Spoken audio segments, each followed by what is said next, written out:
I start by drawing just a straight line along the spoon blank here. Okay. You can see, my straight line compared to the actual line of the grain. It's a little bit off. It's going to make carving it just a little bit more challenging, but it's going to be manageable nonetheless. I'm placing my ruler just a little bit off to the side here, and that's going to kind of accommodate a little bit of the waney edge here. It's going to ensure that I'm actually getting enough material. I have a little bit of play here, so I'm not too worried about it.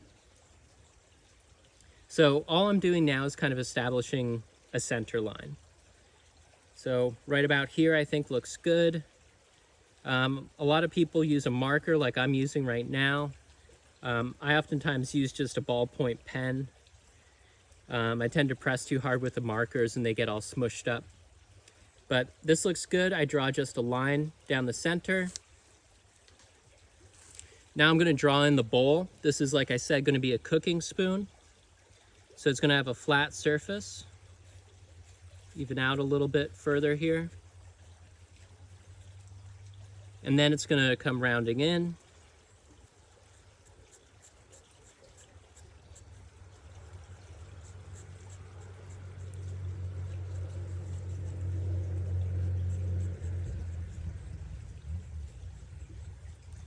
Okay, I'm even making probably the bowl just a little bit oversized.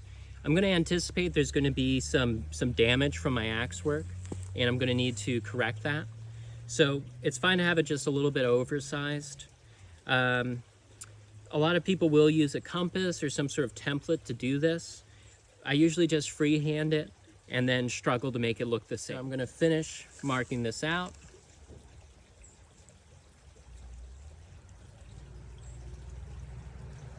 Okay.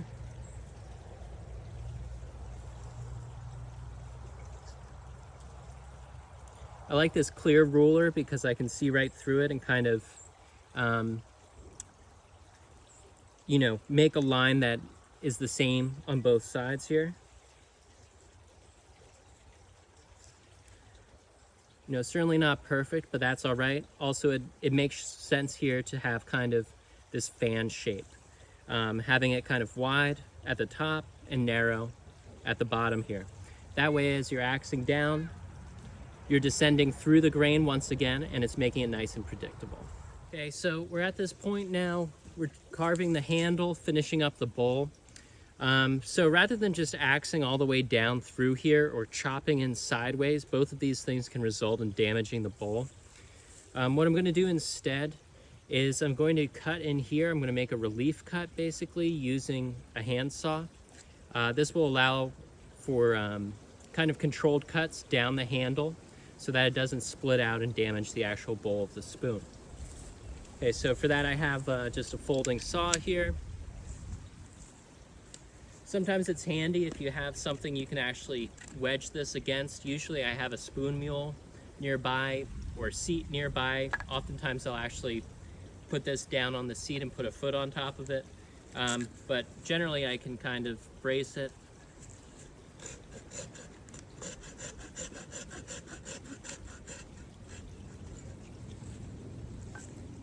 Okay, so you can see the relief cut there.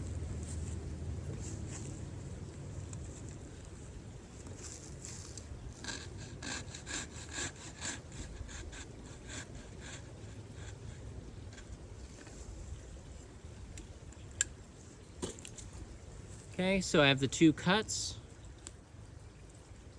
All right. They don't have to be perfectly, parallel or straight or intersecting here. Again, the grain of the wood is running this way, so it's nice and strong. So we should be able to split this out pretty easily. If I do have a nice straight grain piece of wood, and again, this piece it's functional, but it's maybe not ideal.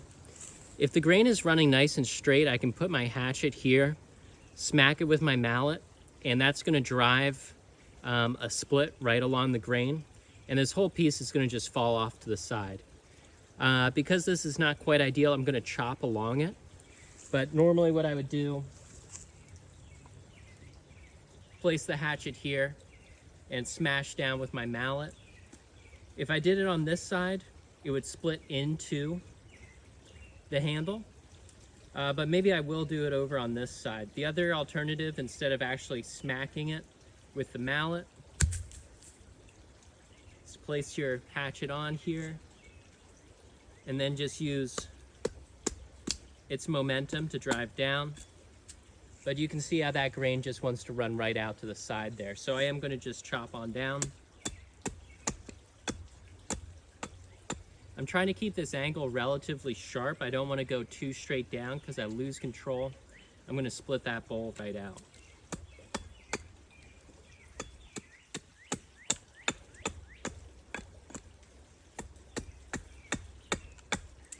So rather than trying to create a flat plane by going kind of right down along it, I'm creating that flat plane by going in kind of steps up along and breaking the fibers free as I go. So I axe to that line, move up a step, axe to the line,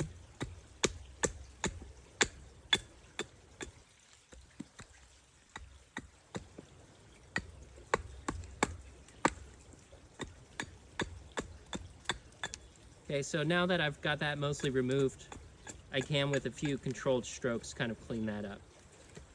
So this is the key, you know, I didn't want to smack down into this area, lose control of my axe, and smack into this area. It would have split the whole bowl out.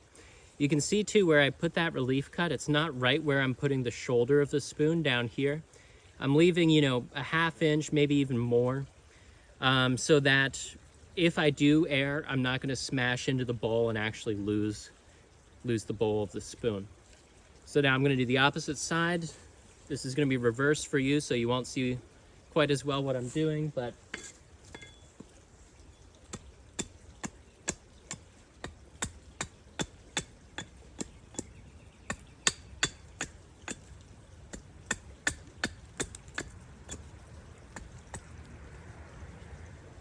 so I have a little bit of material here that I think I can waste away pretty rapidly just with a strike here.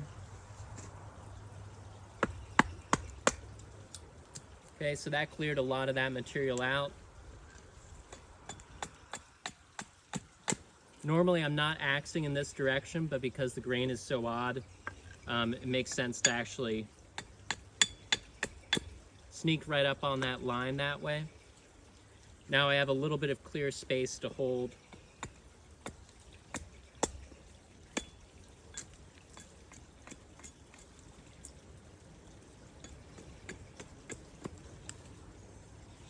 Okay, so pretty close to the lines there. You know, that's sufficient for what I'm doing. I'm going to clean up the sides.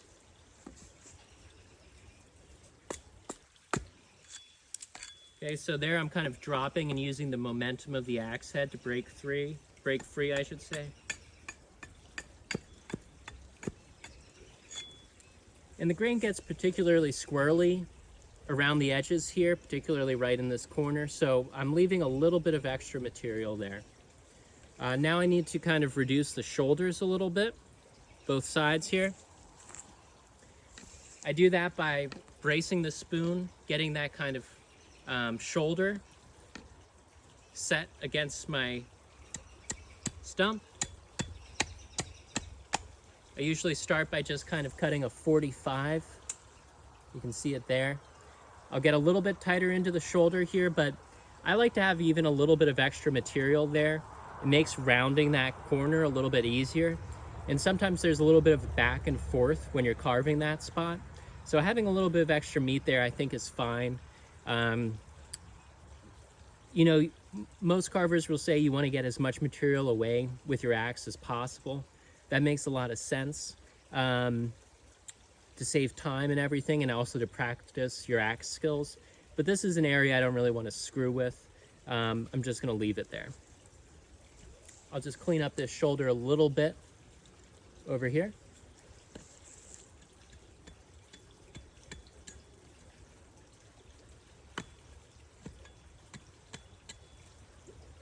Okay, while I'm at it, I might as well get that bark off of there.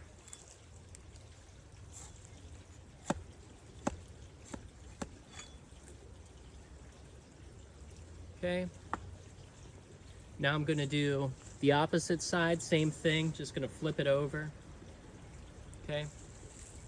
Axing down along that 45.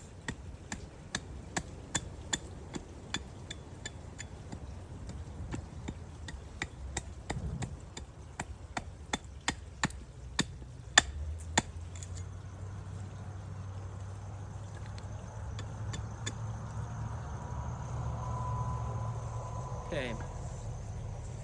So, maybe not perfectly symmetrical from side to side, doesn't matter. I'm gonna get to that a little bit later. I use a spoon mule to remove a lot of material at this point. For me, I can tell already that this is a little bit thick in this dimension here. I'm not exactly sure though on which side I want to remove material. It's probably on the bottom. I think I will actually do that now. But oftentimes I will leave that thick because I rely so heavily on my spoon mule. I can do it really quickly and with a lot of control over there, but this is a little bit excessive. I like to have a wide handle, but a thin handle at this point. The reverse is true in the neck. It's usually thin in this dimension and thick in this dimension. So I'll remove a bit from the back of the handle.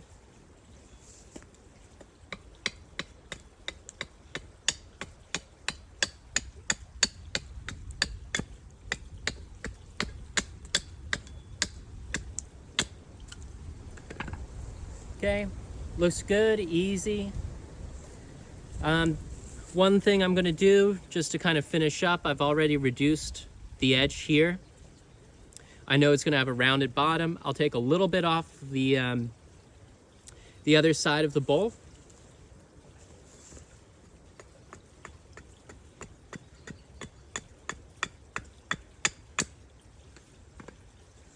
Okay, see the angle there. I'm also, I'm not gonna bother. Like I said, I still have a little bit of damaged area here. I intend to cut that off, but I'm gonna wait to kind of narrow down the bowl. This is excessive here. I'm gonna wait until I'm over at the spoon mule or I'm actually using my knives. One last thing I'm probably gonna do at this point is actually cut, at least rough out this line here. Cutting across the end grain with the axe, is going to kind of crush it, damage it. You're going to have to carve even further back to prevent, really severe damage. This is what the saw is for. It's for cutting across the grain. So I'm gonna leave a little bit of room. The saw tears up the grain. I wanna have a knife finish in this area. But I'm gonna cut across, leaving that little bit of area so that I can come in and get a nice clean cut, okay?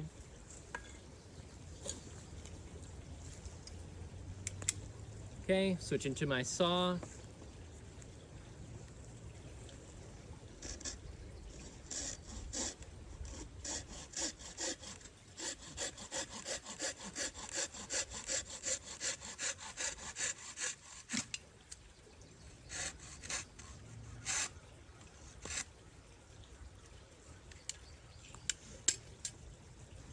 Okay, so we've cut that angle on.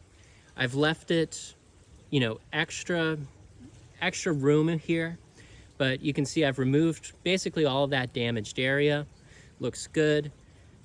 Everything's, rough. I've intentionally left, if I had a question of whether or not I was going to damage, the actual area where the spoon is going to be, I left material in that area rather than making it too narrow. I could get a little tighter with this. Particularly, I would try to do that if I had straighter grain, but I anticipate I'm going to kind of be chasing the grain back and forth with my knives later in the process. So I'm leaving just a little bit of extra material. So basically, we're looking at the finished blank here, okay? This is ready for the knives.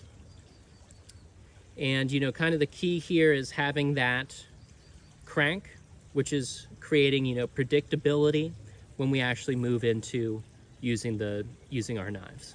All right.